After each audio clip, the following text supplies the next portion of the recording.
राहुल गांधी सार्वजनिक रूप से बताए सीएए के विरोध की वजह। अमित शाह, नागरिकता कानून यानी कि सीएए जब से लागू हुआ है, विपक्ष लगातार इस पर सवाल उठा रहा है। केंद्रीय गृह मंत्री अमित शाह ने कांग्रेस नेता राहुल गांधी और उनकी पार्टी की सीएए को लेकर आलोचना को दरकिनार कर दिया।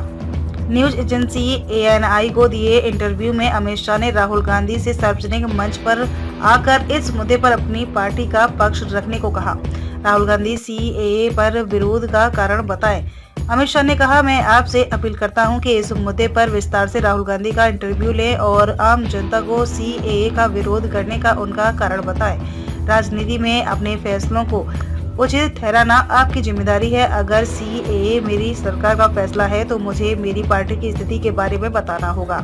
सरकार का फैसला देश के पक्ष में क्यों है, इसे बताना होगा। इसी तरह राहुल गांधी को भी कानून पर अपने विरोध के बारे में बताना चाहिए। इससे पहले कांग्रेस नेता और राज्यसभा सांसद जयराम रमेश ने नागरिकता संशोधन अधिनियम के नियमों के प्रचार के समय पर सवाल उठाया था। उन्होंने इसे विवादास्पद कानून करार देते हुए कहा कि नागरिकता कभी भी धर्म पर आधारित नहीं होती, यह संविधान के खिलाफ है। इसके जवाब में गृह मंत्री अमित शाह ने कहा कि विपक्ष सिर्फ झूठ की राजनीति कर रहा है, क्योंकि सीएए 2019 के लोकसभा चुनावों के बीजेपी के घोषणा पत्र का हिस्सा था और 2019 में ही संसद में पेश किया गया था। विपक्ष कर रहा झूठ की राजनीति। अमित शाह ने कहा, राहुल गांधी, ममता या केजरीवाल समेत सभी विपक्षी दल झूठ की राजनीति में लिप्त है, इसीलिए समय का सवाल ही नहीं उठता। बीजेपी ने अपने 2019 के घोषणा पत्र में साफ कर दिया था कि वह सीएए लाएगी और शरणार्थियों पाकिस्तान, बांग्लादेश और अफगानिस्तान से को भारत की नागरिकता देगी। यह बीजेपी का एक स्पष्ट एजेंडा है और उसी वादे के तहत नागरिकता संशोधन विधेयक 2019 में संसद के दोनों सदनों में पारित किया गया था। कोरोना की वजह से इसे लागू करने में देरी हुई।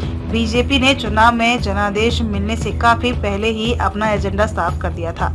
गृह मंत्री अमित शाह ने कहा कि नियम अब सिर्फ औपचारिकता है, अब टाइम राजनीतिक फायदा और नुकसान का कोई सवाल ही नहीं है। विपक्ष तुष्टीकरण की राजनीति करके अपने वोट बैंक को मजबूत करने की कोशिश कर रहा है। मैं उनसे अपील करना चाहता हूं कि वे अब बेनकाब हो चुके हैं। सीएए कानून पूरे देश के लिए है। ये मैंने 4 सालों में करीब 41 बार बताया है, यह सच बनने वाला है। सीएए पर राजनीतिक फायदे का तो सवाल ही नहीं। गृह मंत्री ने कहा कि राजनीतिक फायदे का कोई सवाल ही नहीं है, क्योंकि बीजेपी का मुख्य उद्देश्य पाकिस्तान, अफगानिस्तान और बांग्लादेश से आने वाले सताए हुए अल्पसंख्यकों को अधिकार और न्याय देना है। अमित शाह ने कहा कि विपक्ष ने तो सर्जिकल स्ट्राइक और अनुच्छेद 370 को हटाए जाने पर भी सवाल उठाए थे और इसे राजनीतिक लाभ से जोड़ा था। तो क्या हमें आतंकवाद के खिलाफ कड़े कदम नहीं उठाने चाहिए?